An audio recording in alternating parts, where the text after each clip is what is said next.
privacy, creation and evolution, intelligent design, marriage, family, child rearing, the millennial generation, trends in society, politics, economics, business, religious liberty, the Constitution, public policy, foreign policy, military policy, tensions in the Middle East, abortion, homosexuality, pornography, sexual ethics, media, technology, history, and America's godly heritage. We talk about anything that affects your faith, your family, or your freedom. So don't go anywhere, because Point of View starts right now.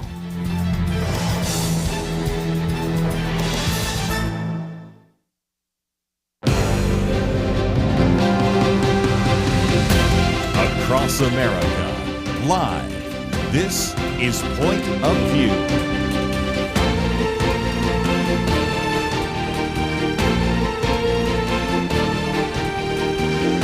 And now, Kerby Anderson. Thank you for joining me. It is the Monday edition of Point of View, and let me just mention that this is Thanksgiving week, so even though we will still talk about some of the things in the political arena, before it's all through, we'll get into some things which I think will minister to your heart, as well as prepare you for this opportunity to be giving thanks later this weekend.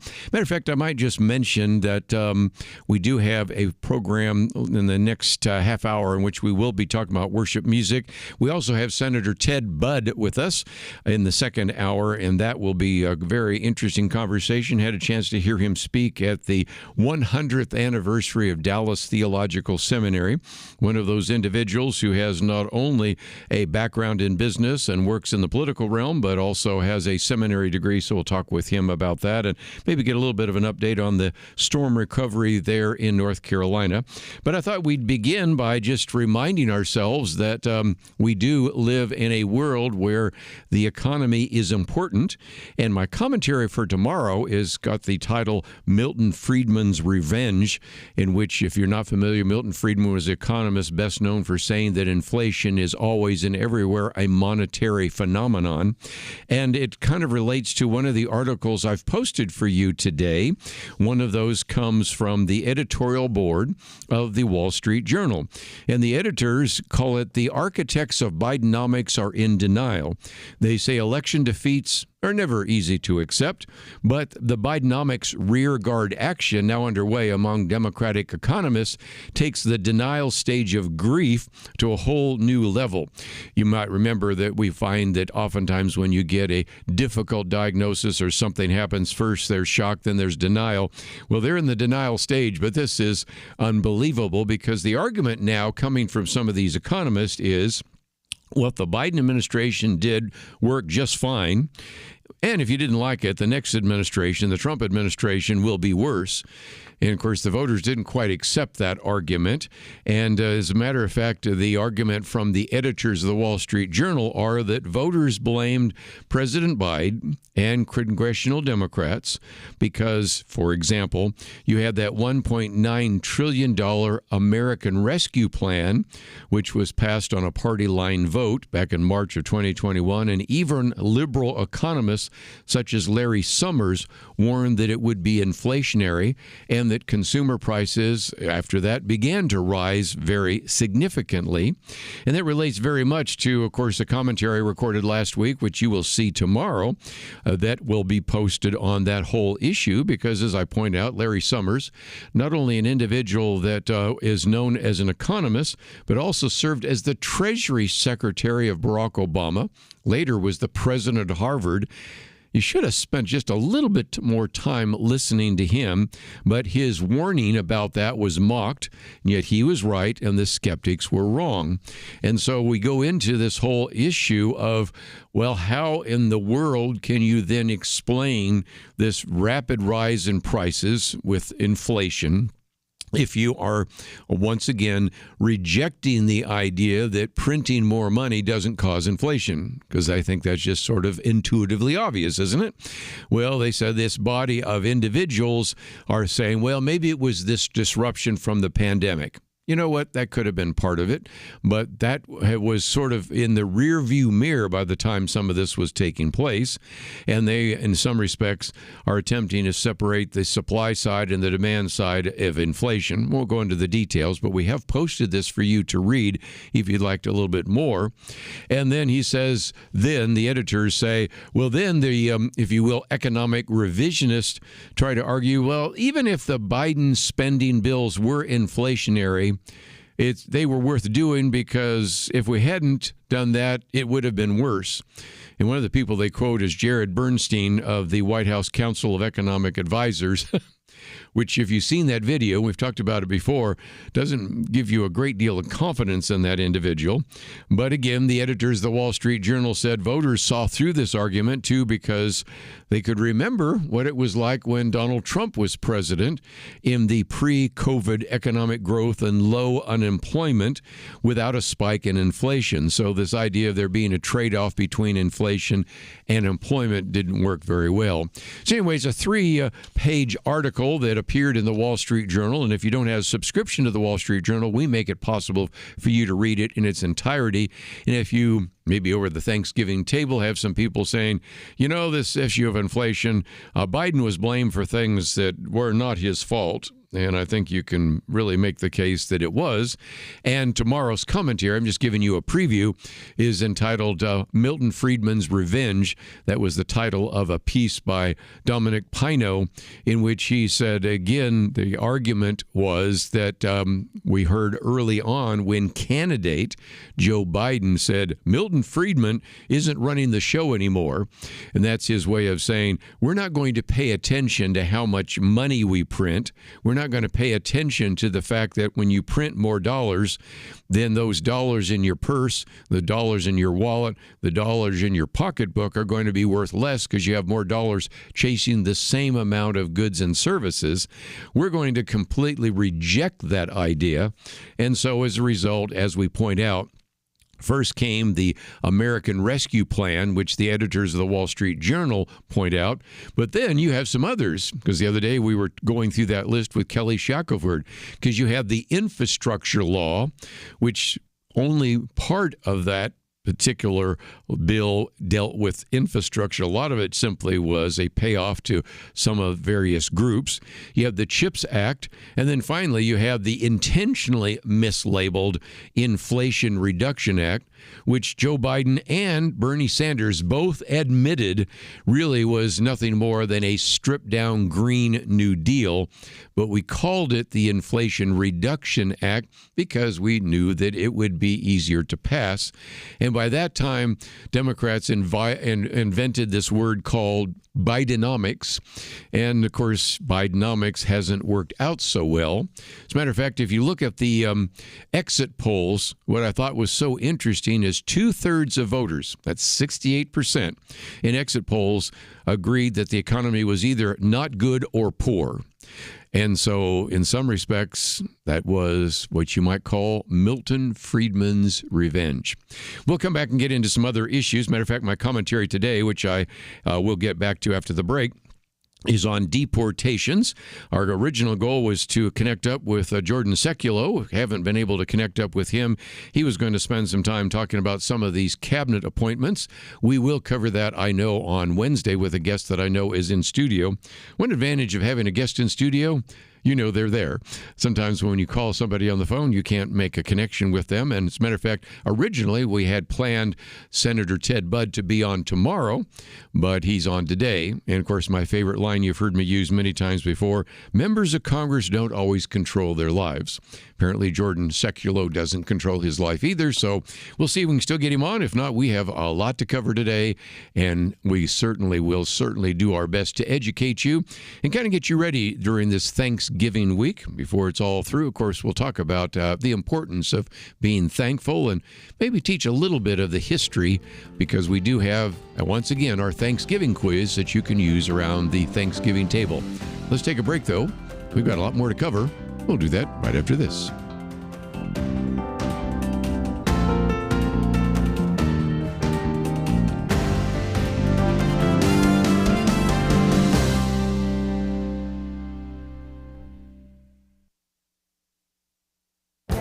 This is Viewpoints with Kerby Anderson. Donald Trump hasn't even been sworn into office, and yet governors in blue states and the legacy media are already criticizing a deportation program that hasn't even begun. Unfortunately, some of the comments aren't merely hostile, but grossly inaccurate. If we're going to have a worthwhile debate about deportation, then let's get accurate facts on the table. First, Tom Homan, the newly designated border czar, has made his three-step process very clear. The primary focus will be the deportation of national security threats, with a secondary focus on individuals with a criminal record in this country or their country of origin. Second, there are more than 1.2 million people in this country illegally that have had full legal due process and have received a final deportation order from an immigration judge.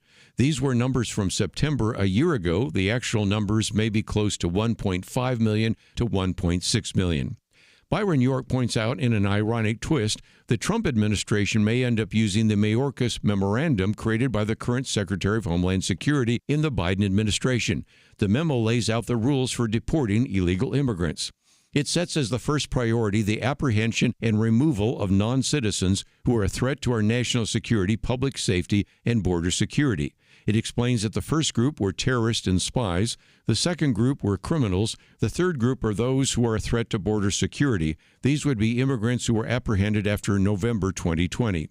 Critics are already howling about the possibility of deportations, and the decibels are certain to increase.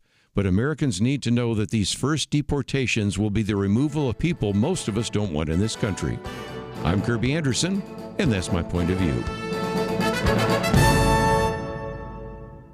Go deeper on topics like you just heard by visiting pointofview.net. That's pointofview.net.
You're listening to Point of View, your listener-supported source for truth. Back once again, Jordan Seculo cannot join with us today because of an emergency, or a minor emergency, not terrible, and so we hope we'll get him on tomorrow.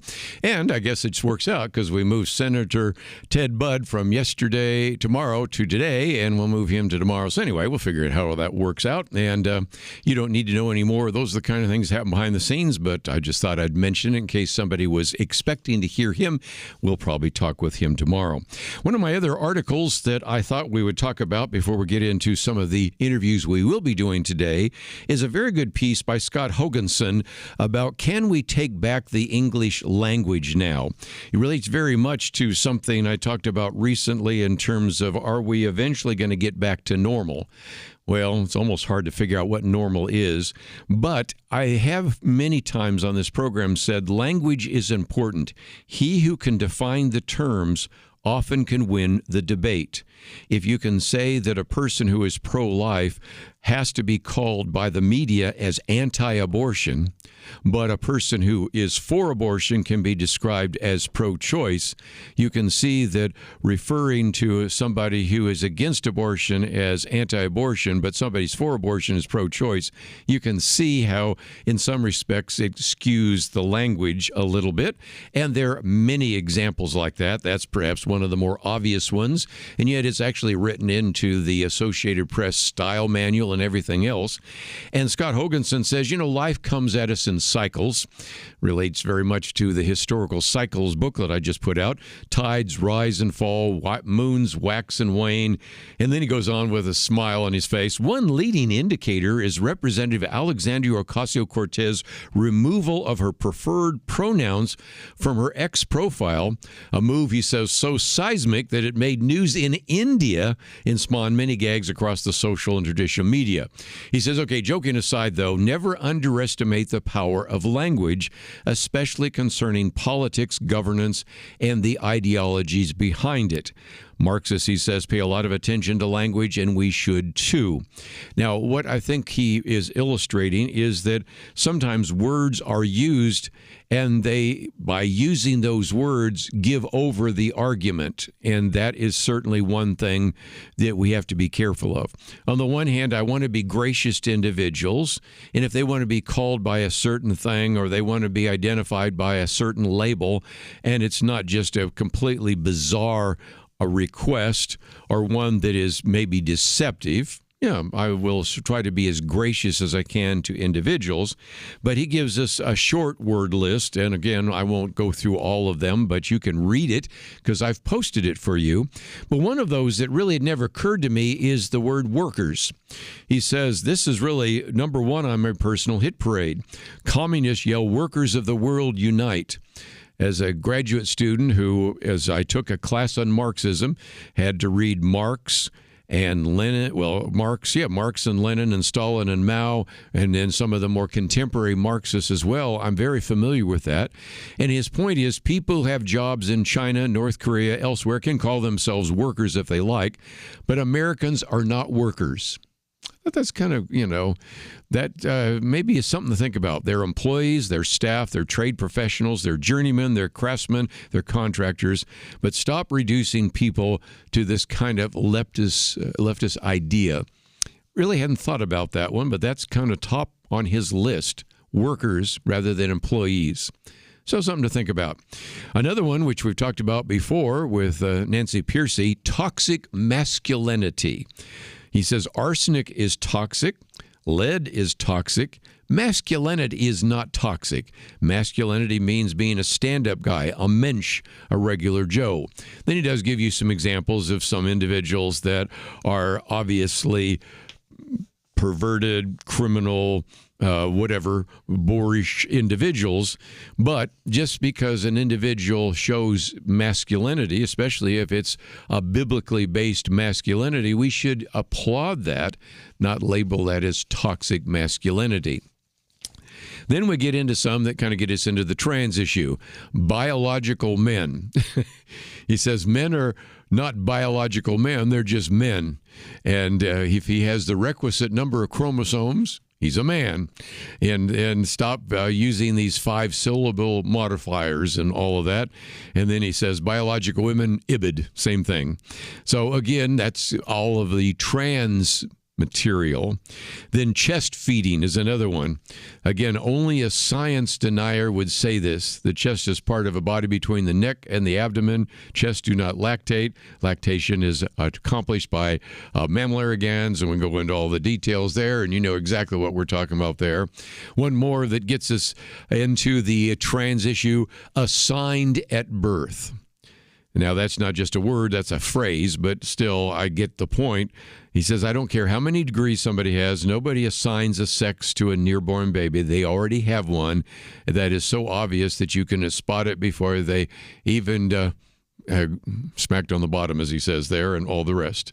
And birthing persons, that's another one I guess we could put into that category. Can we stop denigrating women? I love women. I'm married to one. I helped make another one. Only women get pregnant, have babies. And again, some of these phrases that have made its way into the American lexicon are really giving over to some of the trans ideas. And he says, now it's time for some of this to stop. Then he takes on a couple other words, equity. That, unfortunately, is a word that many times for people means equality. I can point you to Bible passages where modern translations oftentimes use the word equity as a synonym to equality, but that's not how it's being used today. And he goes on to say, life isn't fair. It never has been. It never will be. We don't have to like it. We just have to accept it. We're not equal in talents, interests, and motivation, so we have different outcomes. Equal outcome, well, no. Equal opportunity, yes. Equal outcome, no. And then he takes on just a couple more, and then we'll move on. Gender. Social scientists scribble thousands of words explaining gender, but it's pretty simple. It used to be, again, sex and gender meant the same thing. But again, that shows you how some of that has been changed. And notice how many of these have to do with something related to the trans issue. And you can get yourself shouted down, as one was the other day at CNN, just talking about men who are actually participating in women's sports just by referring to them as biological men in women's sports. You can't call that. You got to call them trans women. And it just shows you how insane it is. But a couple more real quickly. Existential threat.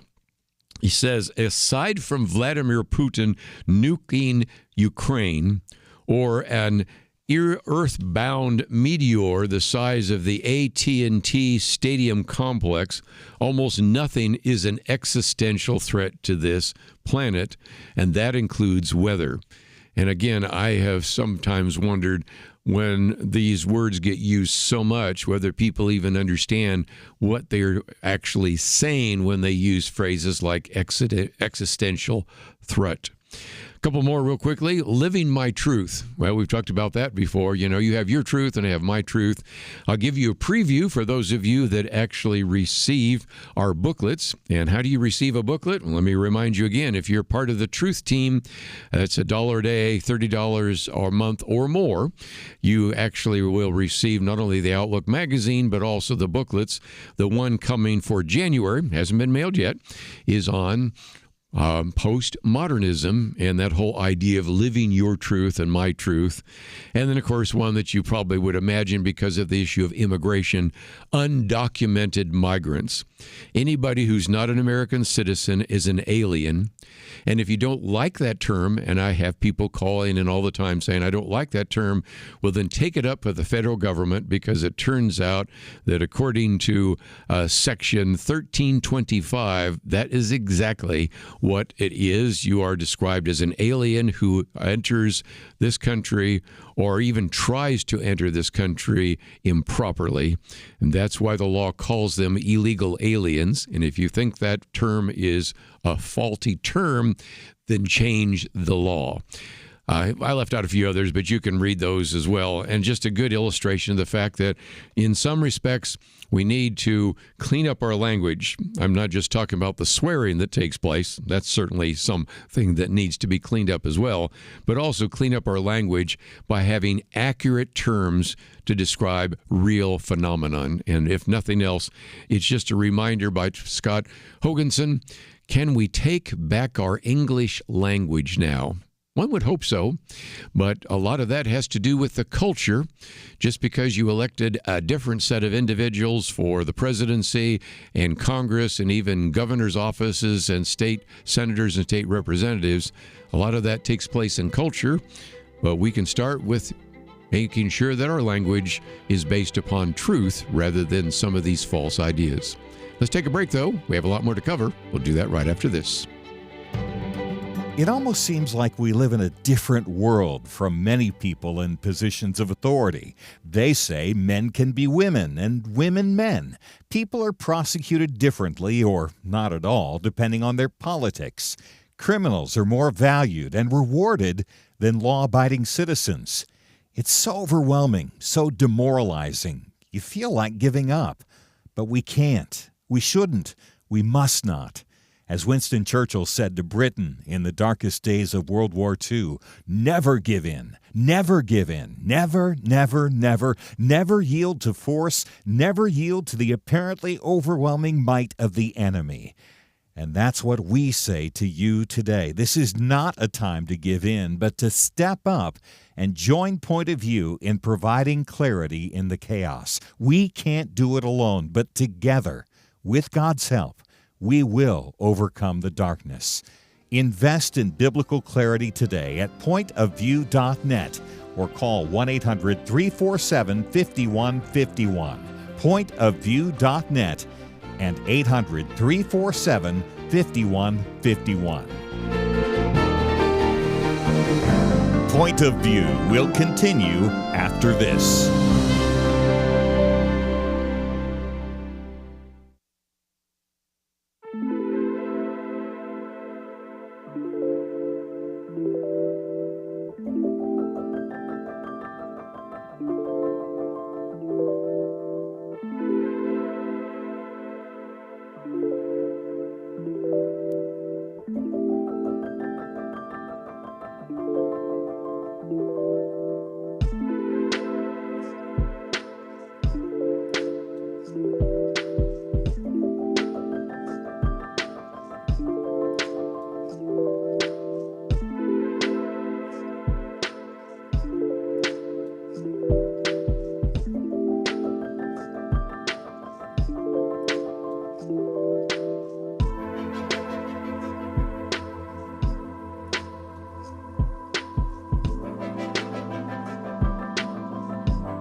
You are listening to Point of View. The opinions expressed on Point of View do not necessarily reflect the views of the management or staff of this station. And now, here again, is Kerby Anderson. I'm going to spend some time talking about World Challenges 1121 Worship. And maybe to give you some background, when I was in graduate school many years ago up in the Northeast, I had already seen the film Across in the Switchblade, which was a story of David Wilkerson and Nicky Cruz. Got a chance to hear David Wilkerson on a number of different occasions, actually was in events with Nicky Cruz and all of the rest. And so the legacy of David Wilkerson and World Challenge is something that many of us who are older might remember, but I thought it would be good for you to know kind of the next step, and that is the fact that you have 1121 Worship, which is part of the global ministry of World Challenge, and I bring two individuals to the microphone to give us some perspective. The founder and leader of 1121 Worship, Kelly Wilkerson, is also, of course, the vice president of World Challenge, has 3 solo albums, which we'll talk about in just a minute, and so, Kelly, I appreciate you joining us today here on Point of View. Well, Kerby, thank you for having us. We're privileged to be with you. Thank you. I might also mention another leader in the modern worship movement is Jared Anderson. His songs include such things as Amazed, Rescue, Great I Am, a member of the New Life Worship and Desperation Band. And so, Jared, it's great to have you with us as well. Thank you, Kerby. Appreciate that. Well, let's see if we can, first of all, give some people some background. Kelly, I think you're probably the natural person to go to. World Challenge, of course, was founded back in 1971 by David Wilkerson. I was living in Connecticut, but oftentimes would go to New York, and I was familiar with a lot of that. Of course, many people might remember his book, The Cross and the Switchblade, or may have seen the film. But talk a little bit more about World Challenge, because for our younger audience, this might be new information to them. Oh, sure. Yeah, I'd love to. World Challenge is over 50 years old. We are about 53 now, celebrating 53 years of ministry. It was started by, as you mentioned, my father-in-law, David Wilkerson. I'm married to Gary, his eldest son. We've been married for 46 years. So I started working at World Challenge when I was 18 in the mailroom. And so Gary and I were already dating at the time and engaged, and we're going strong. God has been blessing and revitalizing. We have 2 thrusts that we have in the ministry. One is message, and that, of course, is led by Gary, and we have a staff of pastors, and then the other is mission. And so we have a very strong mission influence around the world. So God is helping us to bring the church in unreached people groups and just doing miracles there. So we're thankful for that. And with the message, it's through podcasts, through a newsletter that goes out every 3 weeks, and then our pastors' conferences that we have right now, they're called Fire in Our Bones. And I might just mention, as you just said, Gary Wilkerson is the president, and of course, moving forward with some of the vision of the father. Jared, let me come to you, because in some respects, those of us that work in the area of words recognize that mission, but I also have many people on the program, including some of the individuals on the other side of the glass that use music as an outreach. Talk about that, because that seems to be another very effective mission outreach function, and talk about how that is actually implemented each day. Okay, yeah, sure. We started 1121 Worship, which is from Hebrews 11:21. By faith, Jacob prayed for the sons of Joseph, and then he bowed in worship. So that encourages us, me especially, because I am the older top tier in the group. So just to be able to pray for the next generation, and then to have an example of what worship looks like, and prayerfully, that it's honest, authentic, and full of humility, and just seeking the face of Jesus and beholding his beauty. I might just mention we do have a link to 1121worship.com. And Jared, let me come to you, because I might mention both of you are in Colorado Springs, and of course we have listeners up there as well. But you have been able to produce quite a number of different songs that many people have probably been familiar with. And with those different recordings, you can maybe speak to how music can be another way to reach individuals. Yeah, it's a powerful tool that seems to transcend groups and even languages sometimes that moves the soul across years and continents and people groups. So it is profound. One thing that you can write in the secret place or in the loft can have a profound impact, and I'm grateful to continue to seek and continue to find new outlets for that. Let's see if we can maybe get you to speak for a little bit about the fact that you're in a position of leadership. What does that entail? Yeah, we work with a team to write and produce music that helps the body of Christ engage the face of God and behold, like Kelley said, behold his beauty. And then our team goes out to the different conferences and events that World Challenge hosts for Christian leaders and here in Colorado Springs and around the country. So we're just trying to equip the believers and lead them humbly and with honesty that the message will go out in truth. Let me, if I can, maybe come back to Kelley for just a minute, because I have looked at your bio and talks about the fact that you've been able to travel to more than 40 nations teaching and singing. Talk about that for just a minute, because it does seem to me that this is one that transcends. Sometimes contemporary Christian music, certain kinds of musical forms don't work as well, but worship music seems to transcend some of the cultural barriers. Is that what you found? Oh, yeah, it's been awesome. So to be able to either be in Ireland and connect with a group there, or in South Africa, or even in the Philippines. We just recently got home from the Philippines, and to be able to connect musically and share a hymn, like How Great Thou Art, that is just such a foundational place of the Christian faith.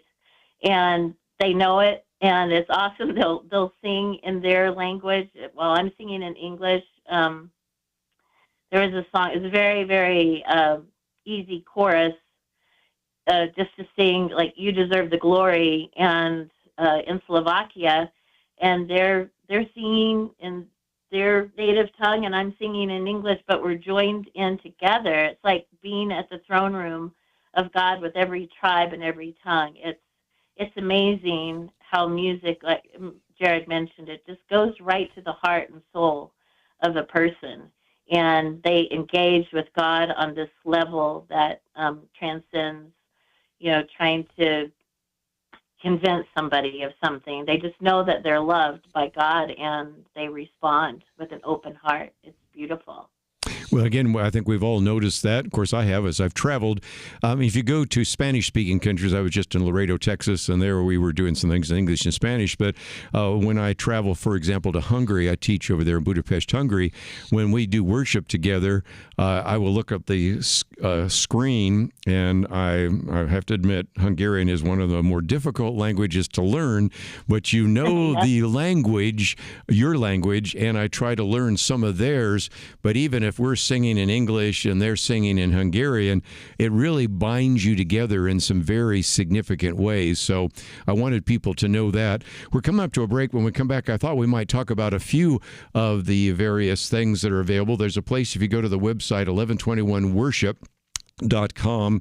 There's a place where you can stream the music, All That Is You, At Your Table, Rise Again. But I understand that one of your most recent ones is Fire in Our Bones. So I thought maybe I'll come back and have you talk a little bit about what is kind of the lyrics behind a couple of these songs just before we let you go. But if you are saying, I have never heard of 1121 Worship, we have a link on the website.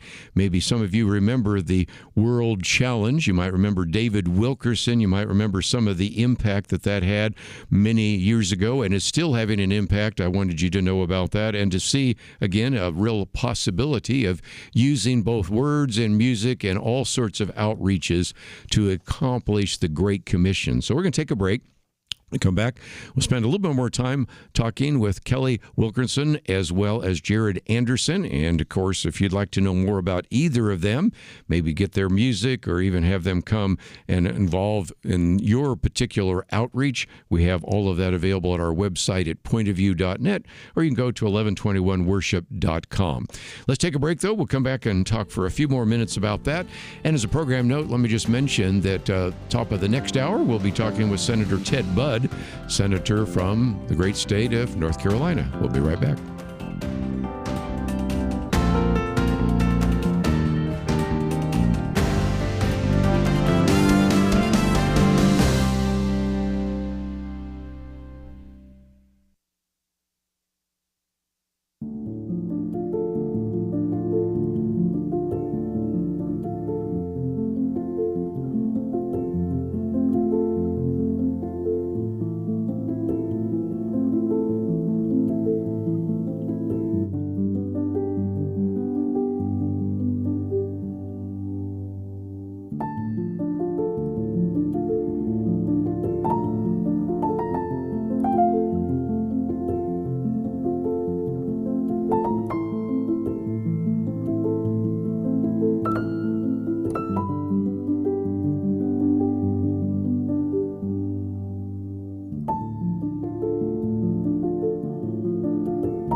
You're listening to Point of View, your listener-supported source for truth. Back for a few more minutes, talking with Kelly Wilkerson and Jared Anderson. And Jared, I thought I might come to you for just a minute because, as I understand, 1121 Worship's latest release is Fire in Our Bones. Can you tell us a little bit about the background of that particular song?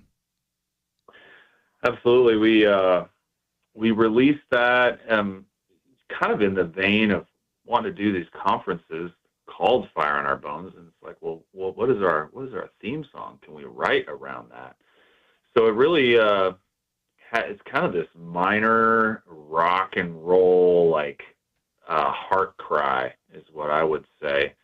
Is this passion for like the scripture says, that his word is like a fire. It's a consuming fire. What does that sound like? What does that feel like? What direction do we take the passion that we have for God? So it's really acknowledging it in the second verse, will we not be consumed? Will we not be the fools, misunderstood, strangers in the world, wholly set apart for you?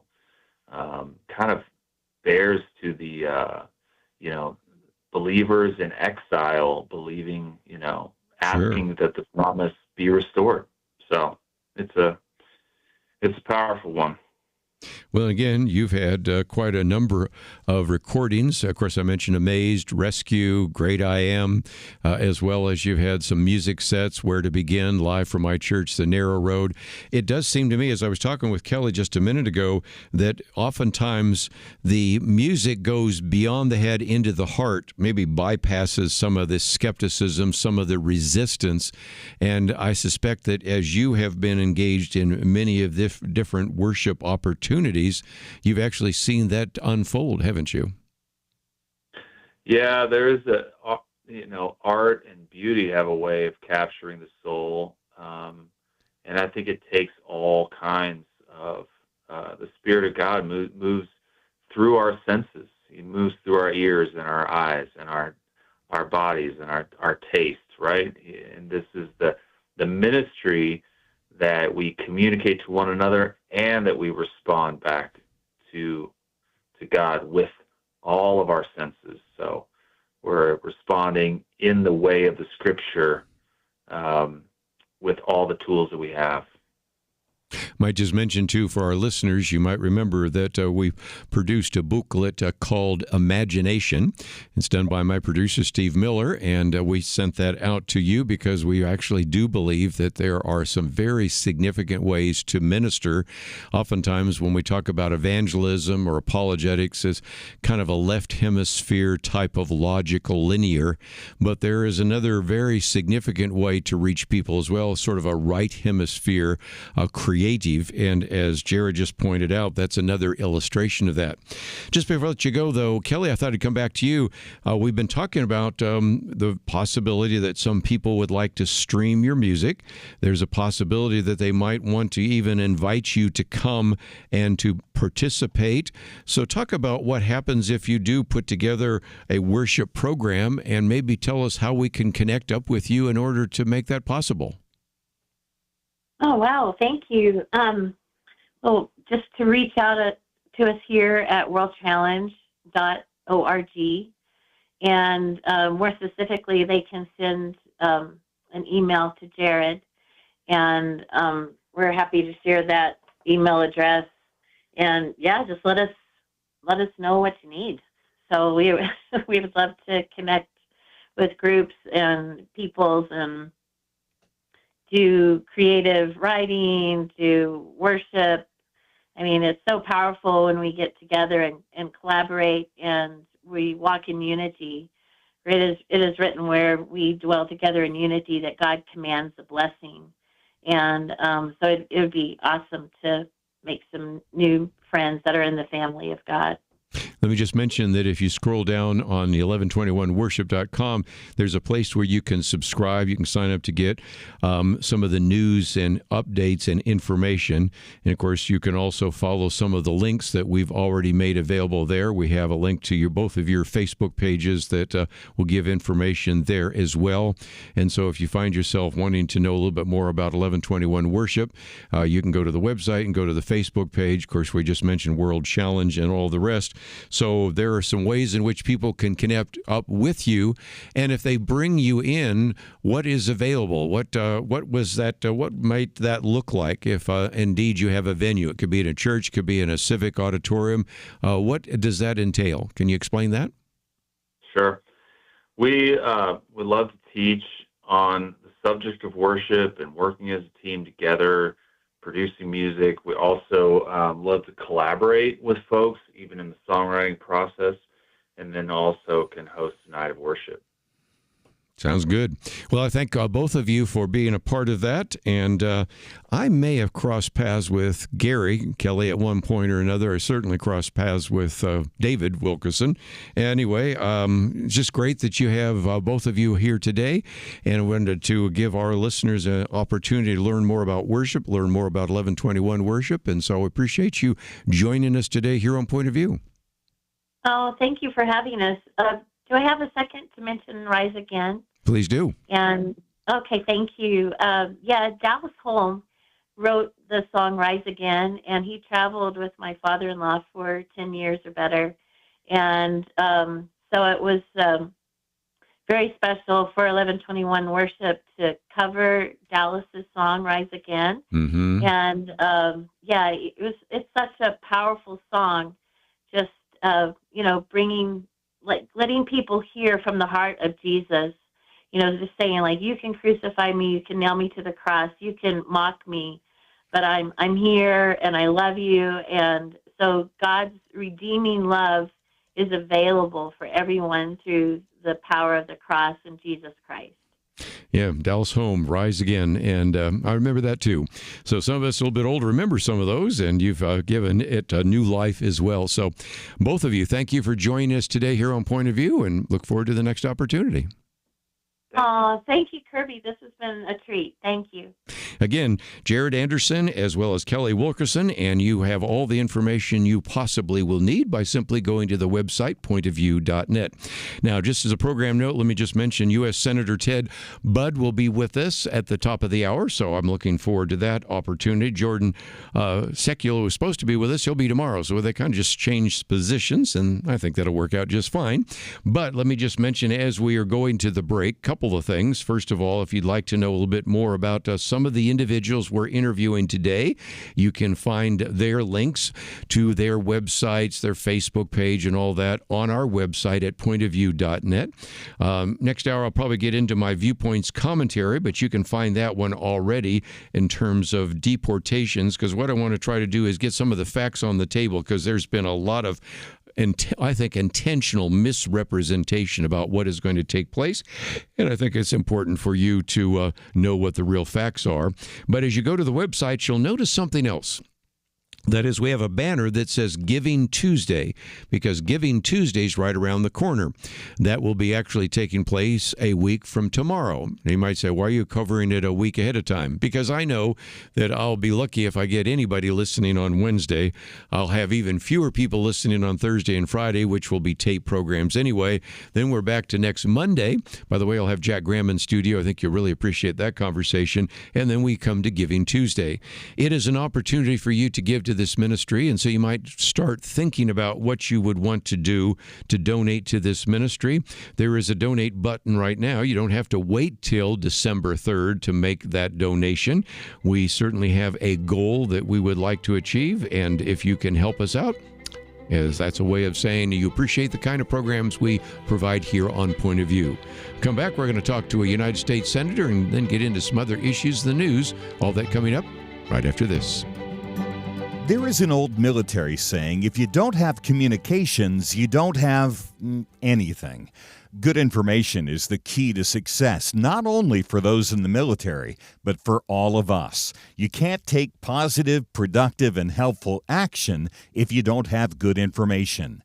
Point of View Radio's main role is to provide good information, and we distribute that information not only here through our radio program, but online and through our various social media channels. You know that big tech isn't exactly a supporter of what we do, so you need to take intentional steps to keep in touch with us.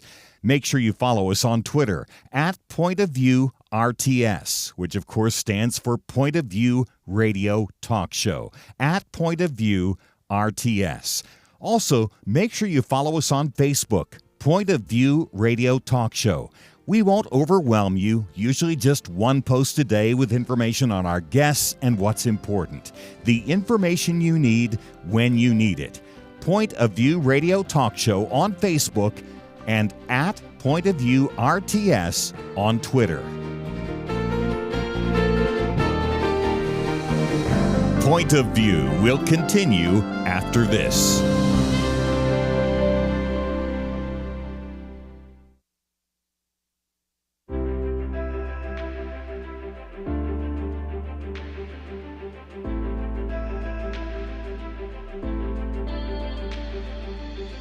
I do appreciate Point of View and what you folks are doing.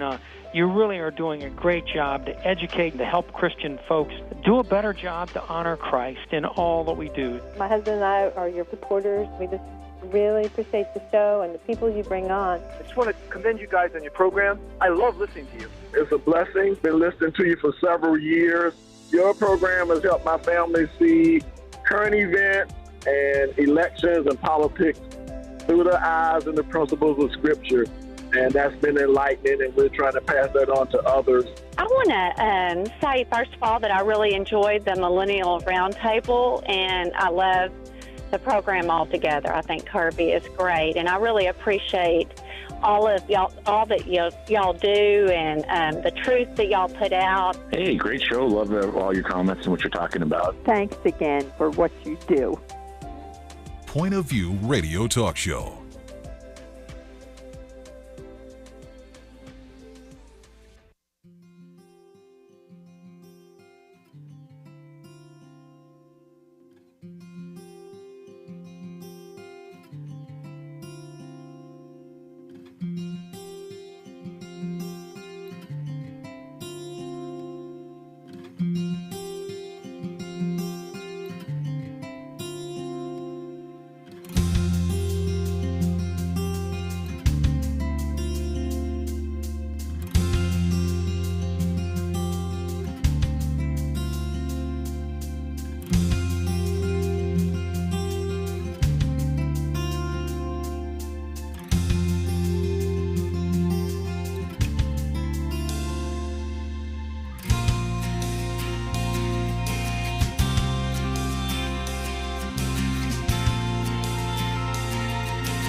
Hi, this is Kerby Anderson. Each day we take on the tough issues and provide a biblical perspective to them. The topics we cover are wide-ranging: apologetics, theology, prophecy, creation and evolution, intelligent design, marriage, family, child-rearing, the millennial generation, trends in society, politics, economics, business, religious liberty, the Constitution, public policy, foreign policy, military policy, tensions in the Middle East, abortion, homosexuality, pornography, sexual ethics, media, technology, history, and America's godly heritage. We talk about anything that affects your faith, your family, or your freedom. So don't go anywhere, because Point of View continues right now.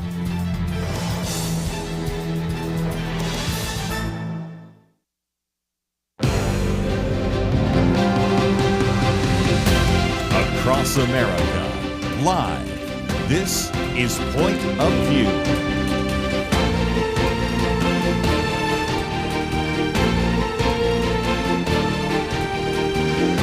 And now, Kerby Anderson. Second hour today, I mentioned on Friday when we had Penna Dexter, Kelley Shackelford in studio. Penna Dexter and I were at the 100th anniversary of Dallas Theological Seminary. One of the testimonies was from Kelley Shackelford as well, but another testimony came from U.S. Senator Ted Budd, and I thought it'd be great for you to hear his story for just a few minutes. Individual that has a bachelor's degree, then also he and his wife both attended and graduated from Dallas Theological Seminary. He earned a Master of Theology in Educational Leadership. Later on, then got a Master of Business Administration from Wake Forest.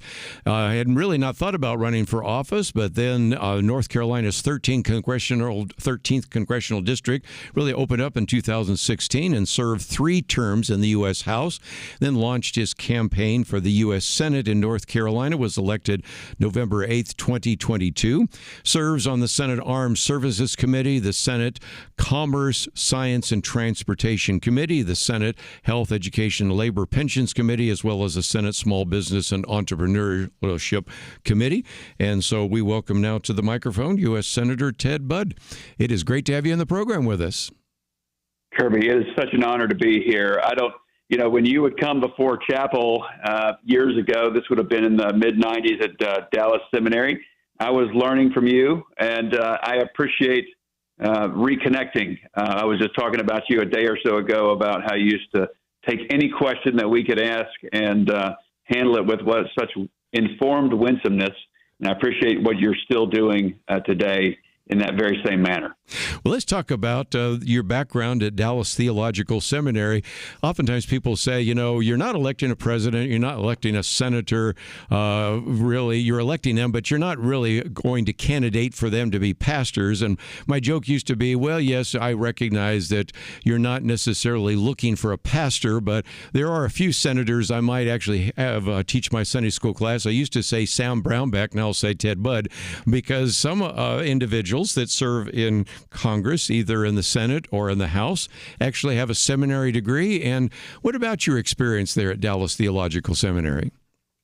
It was an amazing experience. And what I wanted coming out of Appalachian State University, now I had met my wife, who was, unbeknownst to me at the time, she was at Marshall University in West Virginia.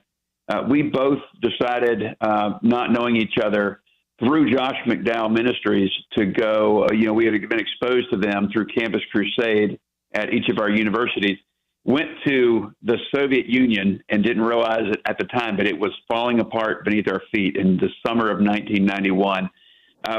We started dating, decided to get married, go to Dallas Seminary, and it was probably one of the single most formative experiences in both of our lives. Great professors, wonderful churches that we were part of. And I would imagine, Kerby, there's not been 6 months of our life where we haven't been back to Dallas to either see the campus or see lifelong friends from the area. Well, Ted, if you ever can begin to have a little bit of free time, the studio is just kind of north of where the seminary campus is, and we'd love to have you in studio sometime if that is working out. But I thought, in addition to maybe talking about your background at Dallas Seminary, let's talk about the background of some of these ministries, because we've been talking on this program for some time about all of the disasters that have struck North Carolina, the storm recovery, the work of Samaritan's Purse, and just the real significant ongoing need that is taking place in your particular state. Can you speak to that? I sure can. And, we went home. If you think about the calendar and how that drives either the House or the Senate, this is an election year. So they push us all out to our states and our districts to either get reelected or help others get reelected. So our calendar was not in Washington. And as soon as I got here to North Carolina, the storm hit and completely upended the efforts that I was going to work on behalf of other candidates. And it completely focused on the western part of the state. Not about politics, but at first it was about recovering and saving lives and making sure people had what they needed, making sure that government wasn't in the way as individuals were trying to do rescues. And there's 100 counties in North Carolina, and 25 of the western counties were devastated and have emergency declarations. It's like nothing I've ever seen. We have the beach, flat, sandy area on the eastern part of our state. And when you get big rains or hurricanes, it does damage, of course, billions of dollars of damage, but it spreads across fairly evenly and dissipates. When it happened here in the mountains of North Carolina, the water would stack upon water and it would hit a bridge, create a dam, and then that dam would break and by toppling the bridge, and then it would accelerate even faster downhill and then take out the next town or infrastructure. So it was like nothing I've ever seen. The ground was already saturated by the time Helene got here and was already flooding even before the hurricane. And then a hurricane dumped on top of that. In some cases, I've heard, not everywhere, but in some cases, up to 48 inches of rain. Yes. And it's not going to take weeks or months. It's going to take years to recover. And unfortunately, a lot of dollars as well. And my job as a senator is, one, help folks work together, get government out of the way, bring the resources of government at every turn and appropriate possibility. In the early days, Kerby, that was the 82nd Airborne, National Guard, the 101st Airborne, and then groups that were there that are so well known, like Samaritan's Purse, they're based there. I mean, it was the home basically of Billy Graham, whether it was near Asheville, Black Mountain, Swannanoa area, or where Franklin lives in Samaritan's Purse up in Boone, where I went to college at App State. That was, that may be 100, 150 miles away, but it still did a tremendous amount of damage. And Samaritan's Purse, once they were able to get their employees to work, which took a while, they were able to come out and really coordinate and just lead with so much skill in the area. So I'm grateful for them and the local church, volunteer fire departments, Christians helping out Christians. It was just amazing to see the body of Christ support one another in a devastated area. Just recently we were in Augusta, Georgia, because we have a very significant network, the Good News Network there, and just all this saw the devastation there. And then we were in South Carolina. Then we came back to Savannah. I've not made it to your state recently, but I got a perspective on two things. Number one, that saturated soil was knocking all these trees down, and people can really understand how such big trees would come down. But when you're basically in mud, the trees drop very quickly. But then the other that you were talking about, neighbors helping neighbors, I sat with one individual who said, I wouldn't even have been able to get out my front door if I didn't have a chainsaw. So a lot of this has to do with the fact that as much as we appreciate the work of FEMA, and we've certainly talked about some of the controversy surrounding FEMA right now, a lot of it just simply comes down to neighbors helping neighbors, groups like Samaritan's Purse, or individuals like the Texas Baptist Men, or whoever that group might be, to actually do the things that need to be done even before the federal government shows up. I would want to give a great shout out to the Baptist on Mission. It's been women involved in helping the group as well, as far back as when I was at Katrina, just, cutting trees off of roofs as a volunteer myself in 2005 and hammering tarps, those blue Samaritan's Purse tarps, putting them on roofs there in Mississippi and in Louisiana. Let's take a break. We'll come back and continue our conversation for a few more minutes with U.S. Senator Ted Budd. All that coming up right after this.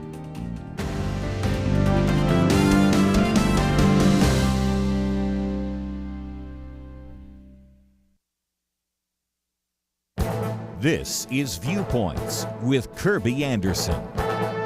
Donald Trump hasn't even been sworn into office, and yet governors in blue states and the legacy media are already criticizing a deportation program that hasn't even begun. Unfortunately, some of the comments aren't merely hostile, but grossly inaccurate. If we're going to have a worthwhile debate about deportation, then let's get accurate facts on the table. First, Tom Homan, the newly designated border czar, has made his three-step process very clear. The primary focus will be the deportation of national security threats, with a secondary focus on individuals with a criminal record in this country or their country of origin.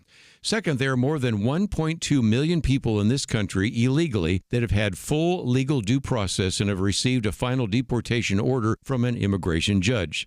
These were numbers from September a year ago. The actual numbers may be close to 1.5 million to 1.6 million.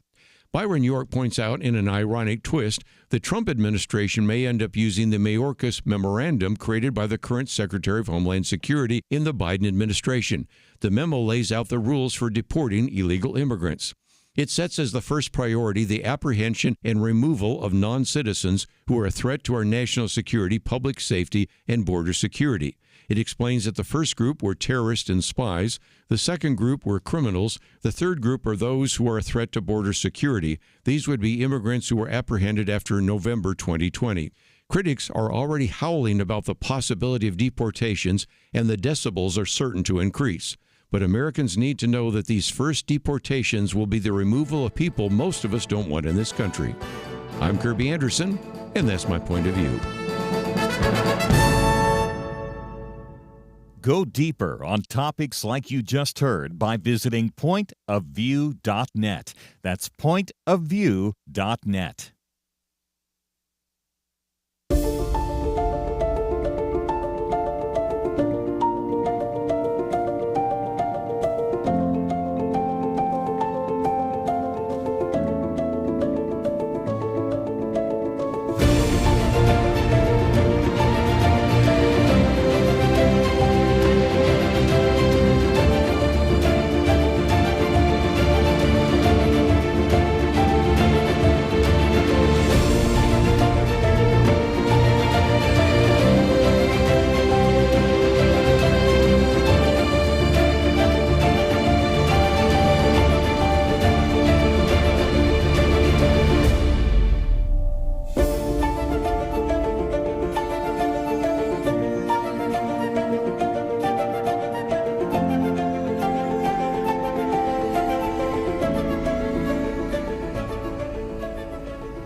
You're listening to Point of View, your listener-supported source for truth. Privileged to have with us for a few more minutes U.S. Senator Ted Budd from the great state of North Carolina. He mentioned Josh McDowell just a minute ago. I thought I just might mention as a program note on Thursday, which is, of course, Thanksgiving Day, we're going to replay the interviews I've done with Pastor Jack Hibbs the first hour and with Dr. Sean McDowell, who's the son of Josh McDowell, the second hour. So in case you would like to listen to Point of View on Thanksgiving Day, those are some of the interviews coming up.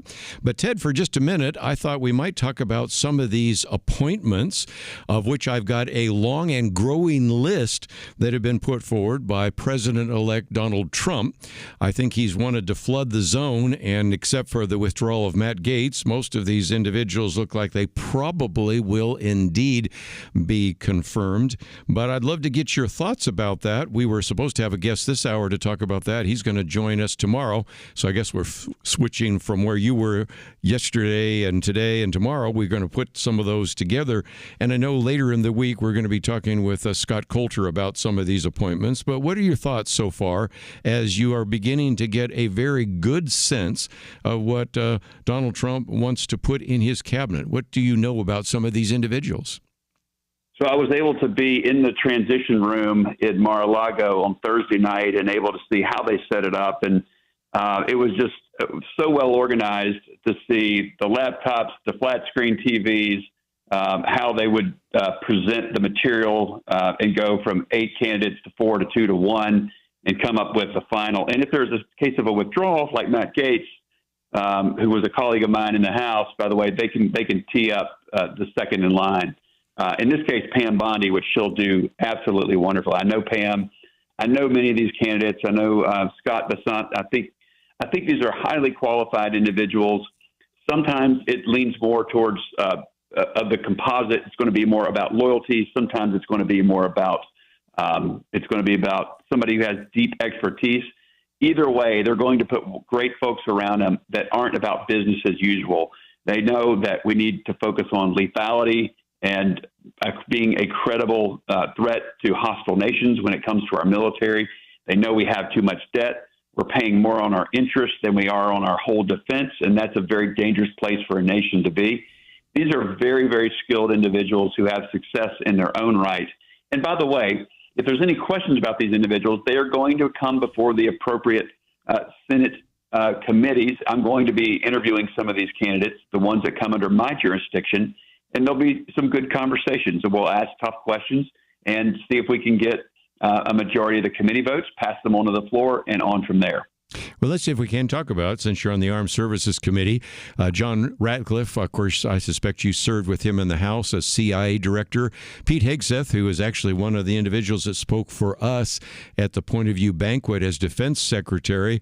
I would think they are going to get some tough questions simply because we are very concerned about the foreign policy that, and really the situation we find around the world right now in terms of defense and in terms of intelligence. What are your thoughts about those two individuals?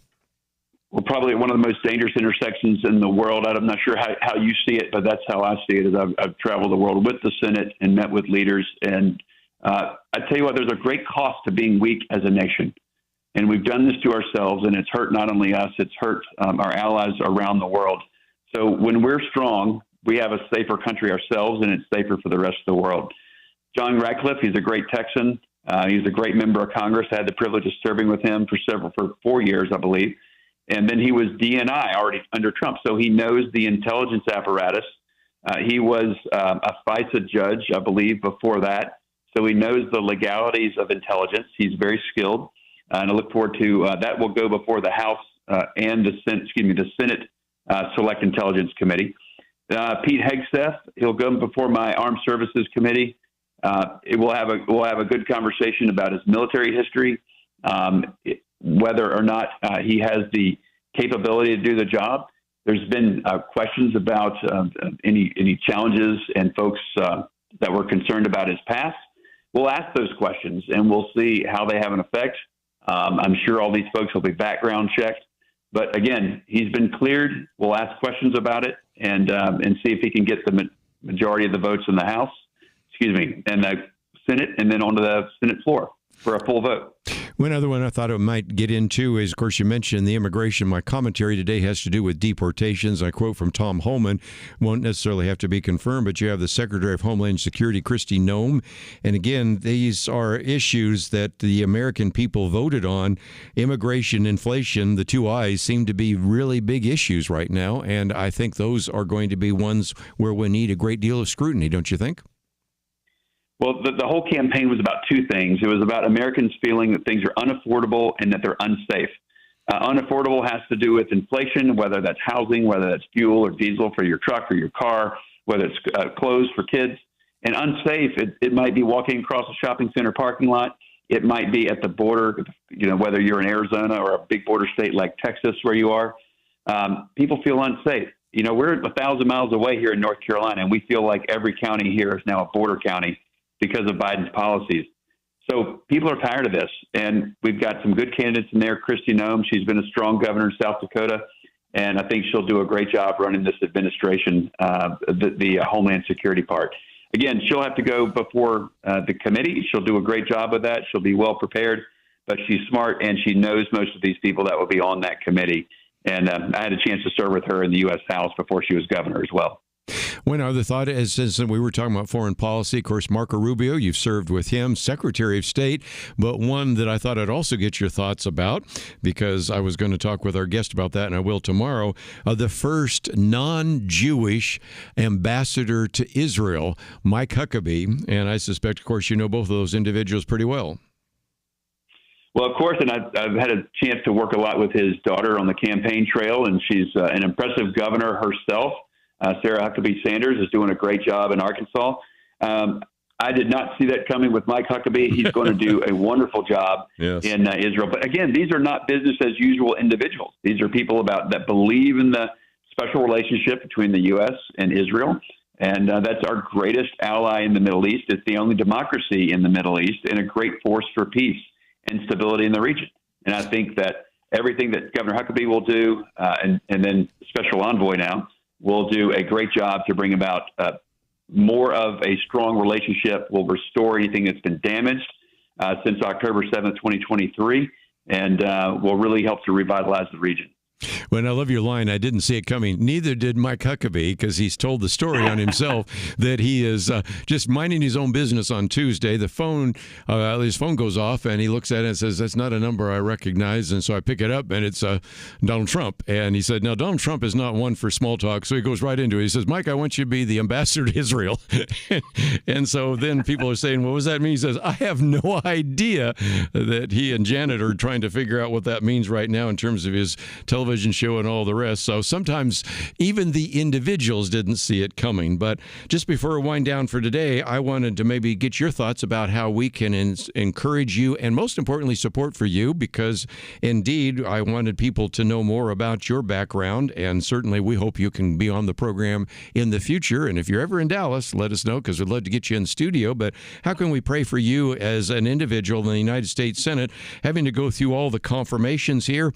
And I believe we're going to run out of money December 20th, so we're going to have to pass some kind of appropriation. So there's a couple things on your bingo card before we even get into January, right? We certainly do. I always take the opportunity to ask for wisdom in all of these. And then leadership, not just in the state, but also among peers, because it takes either a majority or 60 votes to do what we do. And also continuing to work with my House colleagues and those in the state, and for us in Raleigh, in this case, to help those in Western North Carolina. And we always like to keep the main thing the main thing. If my personal disciplines stay rigorous, if I'm in the Word, if I'm in prayer and taking care of my family, then I'm able to take care of North Carolina and our country. So if I keep the Lord as a priority and walk in His Spirit, then the rest seems to take care of itself, even though it's still a lot of work. Yeah. U.S. Senator Ted Budd, let me just mention we have a link, of course, to his website, bud.senate.gov. We also have a link to both his Twitter or X post as well as Facebook. It's all available at our website at pointofview.net in case you want to contact him or certainly find out a little bit more about some of the things he's going to be working on. And I would encourage you to pray for all the senators as they look at some of these very important confirmations that need to take place. So, Senator Ted Budd, a delight to have you on the program, and I look forward to a future opportunity. Thanks, Kerby.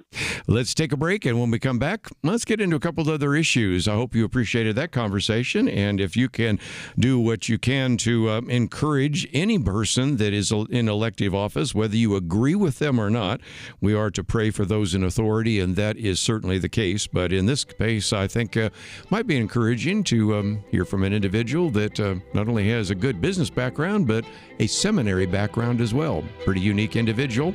We'll take a break, come back with more right after this. In 19th century London, two towering historical figures did battle, not with guns and bombs, but words and ideas. London was home to Karl Marx, the father of communism, and legendary Baptist preacher Charles Spurgeon. London was in many ways the center of the world, economically, militarily, and intellectually. Marx sought to destroy religion, the family, and everything the Bible supports. Spurgeon stood against him, warning of socialism's dangers. Spurgeon understood Christianity is not just religious truth, it is truth for all of life. Where do you find men with that kind of wisdom to stand against darkness today? Get the light you need on today's most pressing issues delivered to your inbox when you sign up for the Viewpoints commentary at pointofview.net/signup. Every weekday, in less than 2 minutes, you'll learn how to be a person of light to stand against darkness in our time. It's free, so visit pointofview.net/signup right now. pointofview.net/signup. Point of View will continue after this.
You are listening to Point of View.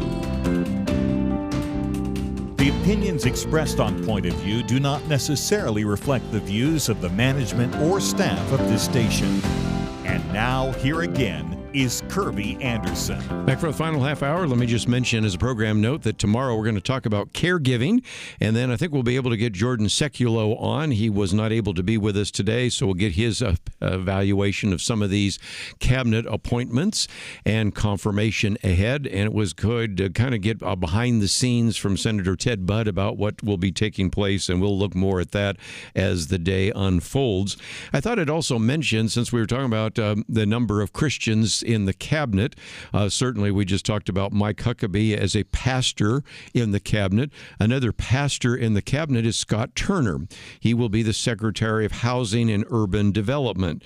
You might remember the previous Secretary for HUD and under Donald Trump, and that was Ben Carson. And matter of fact, when Ben Carson was with us at the dinner, I asked him if he had real interest in getting back into the political realm, and he just reminded me that he wasn't really planning on it the first time, but after he had spoken at that national prayer breakfast and asked people what people might think he should do, they said he should run for the presidency. It was really not on his list of things to do, but ran, was not elected, obviously, but was very well loved, and then was appointed by Donald Trump to be the HUD secretary. And one of the individuals that has worked with him is Scott Turner. Scott Turner is also a pastor. He's been the associate pastor at Prestonwood Baptist Church. Before that, he had actually served in the Texas legislature, even ran for Speaker of the House. And for those of you that know football, he was really one of the fastest people out there on defense when he played in the NFL. And matter of fact, if you've ever heard his story, was it, I think I've got it right, 20 years for 4 seconds or 4.2 seconds, something like that. All the years he worked to try to, when he came to combine, the football combine, running one of the fastest speeds, and thus was able to be drafted in the NFL. It's a fascinating story. But anyway, a lot of people here that we've heard of, some we've interviewed. It's a long list, and so we'll see how that unfolds. But it is kind of interesting to have pastors like Mike Huckabee or Scott Turner that are actually most likely going to serve in the cabinet, and many others that we can identify. And so that is certainly the case. We'll get into more of that with Scott Sekulow as well as with Scott Coulter.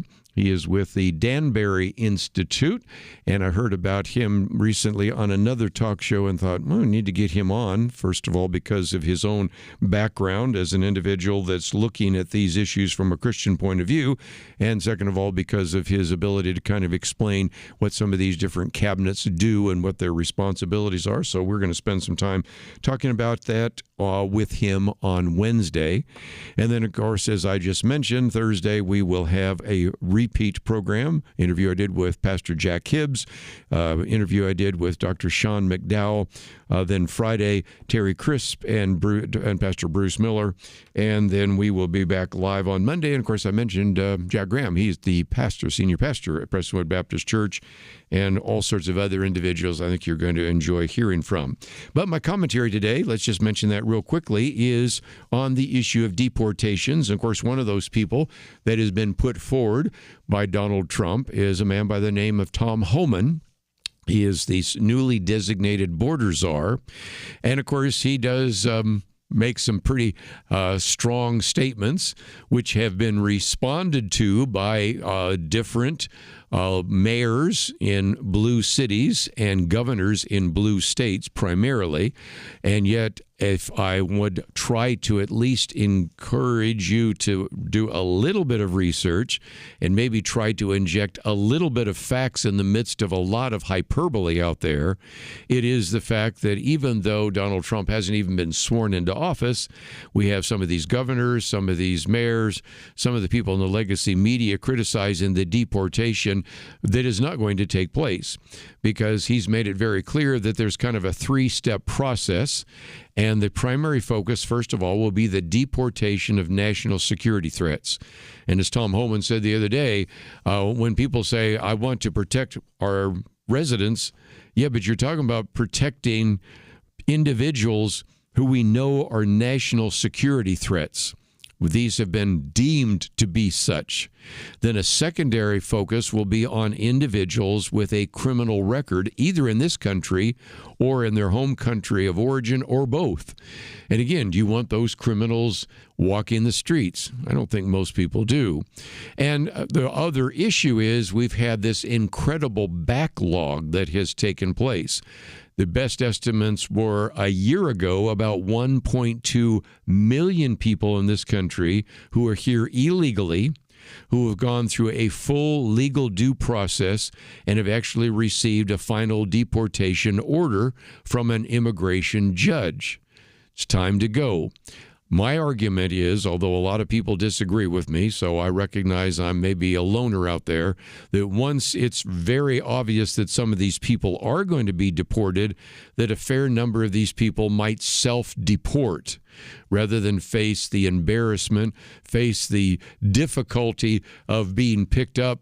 If you know sooner or later you're going to get picked up, don't you think you'd want to pick up with all your belongings and maybe even any resources you might have and then self-deport rather than just be snatched off of a work site or off the street or in a home?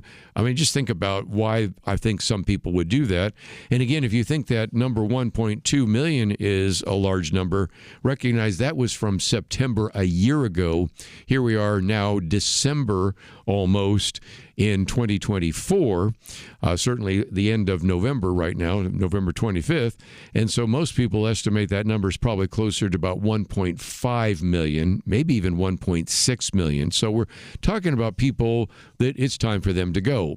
But then in the commentary, I also point out, and this comes from our friend Byron York, who writes for a variety of columns, including, of course, the Washington Enterprise and some of the others. But he talks about the fact that they probably will be following what's called the Mayorkas Memorandum, and that actually was developed by the current head of, or the Secretary of Homeland Security in the Biden administration. And again, it has the same three-step process. The first is the apprehension and removal of non-citizens who are a threat to our national security, public safety, and border security. And then goes through the first group are terrorists and spies, second group are criminals, and the third are those who are a threat to border security. And that has to do with immigrants who were apprehended after November 2020. So again, in most cases, we are talking about individuals who I think the average American citizen would not want to be in this country. And so when you hear the hue and cry and the outrage and all the rest, it's talking about something that has not happened, may not even happen anytime soon, and as just an attempt to try to confuse the American citizens and even the future voters into having some kind of outrage. I obviously have said on this program before, the first time a bus full of people that are here illegally on a bus being transported on a bus across the border or being put, for example, on a plane to fly to their host country, you're going to have two things. First of all, there's going to be the natural outrage that you will hear from certain voices, which we've already identified. And number two, I think you're going to have some that say, well, they're really serious about this. Maybe I need to deport myself. So we'll see where that happens.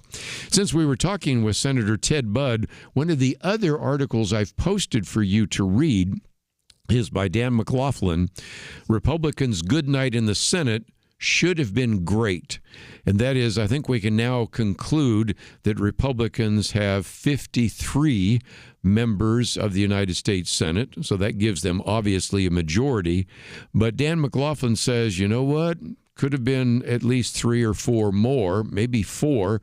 That 57 is a lot different than 53. So first of all, he starts out by saying, was it the best of times or the worst of times? Republicans exceeded expectations by adding 4 seats, 3 of them by defeating incumbent Democrats, but an additional 4 victories would have given them the largest Senate caucus since the 1920s. And then he goes through talking about what was happening in Montana, in Ohio, and a variety of other places in that regard, and then reminds us, of course, of Dave McCormick unseating Bob Casey and a number of other situations like that, but then reminds us that there were certain individuals, and he focuses on a couple, whether it's Lake and Brown and a few others that fit into that category, could have been different, but in the end simply says in 2025, having a 3-seat majority rather than a 7-seat majority may significantly affect Trump's capacity to get controversial cabinet picks confirmed. But also looking ahead in 2026, Republicans will be defending Susan Collins in a blue Maine, Tom Tillis in a purple North Carolina, plus Iowa, Texas, Kansas, and special elections in Ohio and Florida. So as good as it was, it could have been better. And if you'd like to read about that, maybe there's some lessons to be learned for an upcoming election, it's on our website at pointofview.net. Let's take a break. We have more to cover right after this.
You're listening to Point of View, your listener-supported source for truth. Back for a few more comments before we call it a day here on Monday. And again, if you want to find some of the articles that I'm quoting from, they're available at the website, pointofview.net. If you'd like to know a little bit more about our two guests talking about worship or about Senator Ted Budd, that's on our website as well. And one last article I thought I would mention looks at a hot spot that we don't talk about very often. You know, when we talk about hot spots around the world, we talk about Ukraine. We usually, of course, talk about the Middle East. And then sometimes we talk about China. But there's another one that I don't want to ignore, and that is Latin America, Central America and Latin America. And that has to do with this very important piece about what is called the Trump effect. Latin America's dictatorships are already panicking. Now, that's not good news for the people living there, but nevertheless, it's something to talk about. The Trump effect we've already talked about in terms of all of a sudden, you know, Vladimir Putin wants to talk with Donald Trump. All of a sudden, Hamas and Hezbollah and Iran want to talk with Donald Trump, and China wants to talk with Donald Trump. He's not even elected yet, but the Trump effect also is working south of the border. And this, in this particular article by Arturo McField, says in Venezuela, Nicolas Maduro's dictatorship is releasing political prisoners. In Nicaragua, Daniel Ortega and his wife passed a radical constitutional reform consolidating their power. And in Cuba, the regime is amplifying its repression and surveillance over its citizens. He comes to the conclusion that the autocrats are in panic mode. And this is because Donald Trump, president-elect, has announced that he will promote what we've heard before, peace through strength, which is a strategy that Ronald Reagan implemented as part of his foreign policy. And so let's look at those three examples. Nicolas Maduro, right there in Venezuela, first of all, congratulated Trump on his victory, praised the civility of U.S. citizens, and is begging for a dialogue. Isn't that interesting? With almost 2,000 political prisoners, this individual who was anointed by Hugo Chavez is now looking for clemency. So isn't it interesting there what might unfold? Then we move from Venezuela to Nicaragua. Daniel Ortega. How many times have we said that name in the last 3 decades here at Point of View? Is in fear mode, he says. His police state's espionage activities have been redoubled at all levels, inside and outside of his party. He's banishing priests, musicians, and anyone who dares to speak his mind. And that, I think, is one of those concerns that we should pay attention to as well. And then finally, we come to Cuba, which has also responded to fear with more repression. The regime, with about 1,200 political prisoners and 65 years in power, knows that bitter days are coming ahead. And part of that has to do with the fact that Marco Rubio is a son of a Cuban migrant. Might also mention that so is Senator Ted Cruz. And that means some things that aren't necessarily positive for Cuba, because you have, first of all, Marco Rubio, who will be the Secretary of State, and then you have Michael Waltz, who will be also what's called the National Security Advisor. And as a result, those two individuals, he says, would be nightmares for the dictatorships of Cuba, Nicaragua, and Venezuela. They'll put the abuses of these dictatorships on Trump's agenda. And let's not forget that that is one of the reasons we're dealing with such mass migration, because of the repression of some of these regimes. So for those of you that maybe have a Hispanic background, maybe you have family in Central America, all of Latin America, or you would like to know a little bit more, this goes on for about 3 pages of why this is changing kind of the nature of what is happening in some of these countries, and once again just illustrates why we certainly need to pay attention to that as well. Just before we go, though, I thought I'd end with a comment that maybe is relevant to a commentary that aired on this program on Wednesday when we talked about election security. We, of course, the week before had done an interview with Hans von Spakovsky, in which when he's been asked about the state of election integrity, his response is, well, we're in better shape nationally, you think? I think that's true, but it still depends on which state you live in, because, first of all, some states don't have as good of election integrity laws, and even if they have some of the state attorneys general or secretaries of state sometimes don't enforce those laws. And he points out, and in the interview pointed out, and I point out in my commentary last Wednesday, which would be November 20th, if you'd like to read it again, that they have this election integrity scorecard, which he used to analyze all 50 states in the District of Columbia, and no state got 100%.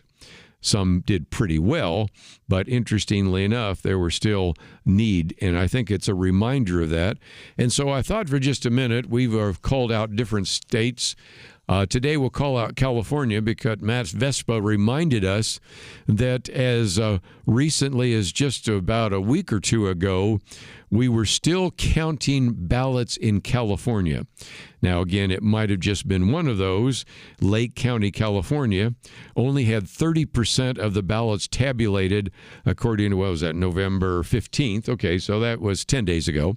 But again, you had some of these individuals that were saying in Lake County that they had only tabulated 30% of the votes. Then you had somebody else just the other day, just a few days ago, say California still has 459,192 ballots left to process. Now, of course, in this case, it didn't really affect the presidential election. It might have affected some of the various local elections, could have even affected election to the Assembly or to the Senate, but it's just ridiculous. I think almost all of us now, after 2 weeks after the election, still counting ballots, something is seriously wrong.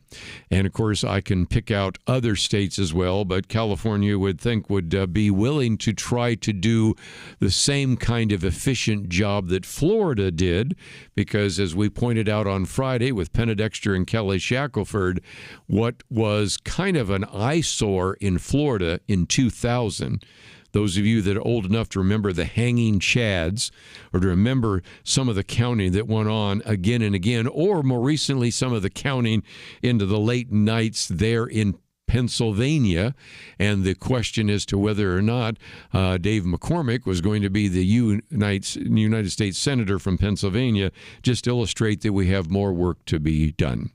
So as some of these state legislatures convene once again, it's time to get with the program. We're in the 21st century. When I go to an ATM machine, I don't have to wait more than a few seconds for it to recognize who I am and for it to give me the money that's in my account. And yet we live in a world that you would think we're still going to tellers in a bank, and people have to check a lot of records and look it all up and write it all down before they give you your money. It does seem to me that in the 21st century, we should be able to count these votes. Florida was able to turn that around. I think it's time for some of these other states, and I'm looking at you, California, to turn this around as well. Well, that's all we have for today. I know that Jordan Seculo couldn't be with us today, so hopefully everything will work out. He can be with us tomorrow. All during the week, we're going to try to focus on some of these cabinet picks. You'll learn a little bit more about them, and as we will even talk about on Wednesday, what do some of these people do? Oh, that's a question Elon Musk and Vivek Ramaswamy are going to ask as well. So we'll get into all of that as well. If you'd like to read some of the material that we've been able to put online, it's available for you 24/7. So go to the website, pointofview.net. Click on that banner that says Giving Tuesday, just around the corner, and your financial support can help us bring this program to you. I want to thank Megan for her help engineering the program. Steve, thank you for producing the program. We'll see you back here tomorrow, right here on Point of View. Who can you trust? Years ago, many of us could probably have provided a fairly long list, but today it seems we almost can't trust anyone. Educators don't even know what a woman is anymore. Many so-called public servants have shown all they care about is themselves. The FBI has been accused of bias, law-breaking, betrayal, and journalism. It's largely corrupt, with no Clark Kent standing up for truth, justice, and the American way. All of this is why Point of View Radio is more important than ever, and your part in supporting us is more needed than ever. Do your part today in supporting trustworthy truth. Stand with us and help push back the lies and the darkness. Visit pointofview.net. Don't put it off. Take a moment right now and click on that big blue button that says Donate Now, or call to invest at 1-800-347-5151, pointofview.net, and 800-347-5151. Point of View is produced by Point of View Ministries.